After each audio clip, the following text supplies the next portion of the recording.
হাত দিয়ে গোল করার এটা একটা বদনাম। এই বদনামটা যারা বলে মজা পায় তারাই মজা নেয়। নিজ্ঞা মাথার সাথে যখন উঠে তখন হাত উপরে উঠে যায়, সেম হয়তো হাত বাঁচতে পারে, কিন্তু সেটা হাত দিয়ে গোল করাটাই টাপ। হাত দিয়ে এটা হচ্ছে একটা আধ্যাত্মিক, মানে হাত না, কিন্তু এটা একটা আধ্যাত্মিক বলা যায়।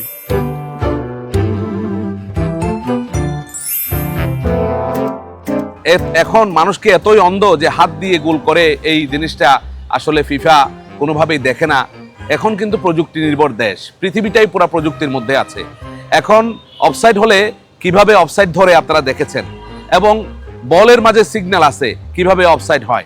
মনে করবেন যে হাত দিয়ে কোনোদিন আপনি গোল করতে পারবেন না, মাথার সাপোর্টিং দিতে হবে। হয়তো হাত দোকান থেকে একটু বাঁচছে, সে অনেকে বলতেছে কি হাত দিয়ে গোল করছে, কিন্তু হাত দিয়ে কি গোল করা যায়?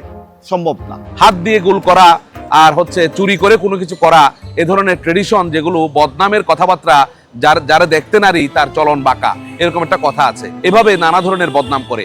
এই বদনাম থেকে আসলে আমাদের মানসিকতাটাকে পরিহার করা দরকার। যারা ভালো খেলে তাদেরকে সাপোর্ট দেওয়া দরকার। মাথার সাথে যখন উঠে তখন হাত উপরে উঠে যায়। হেড দিচ্ছে হয়তো একটু, তার হেড মাথার মধ্যে হাতটা একটু লেগেছিল, সেটাই। এবং আমার বিশ্বাস লিওনেল মেসি একটা তারকা প্লেয়ার, এবং সে সারা বিশ্বের বহু প্রজন্ম থেকে প্রজন্ম পর্যন্ত একজন মেসি আর মনে হয় তৈরি হবে না, খুব সম্ভবত।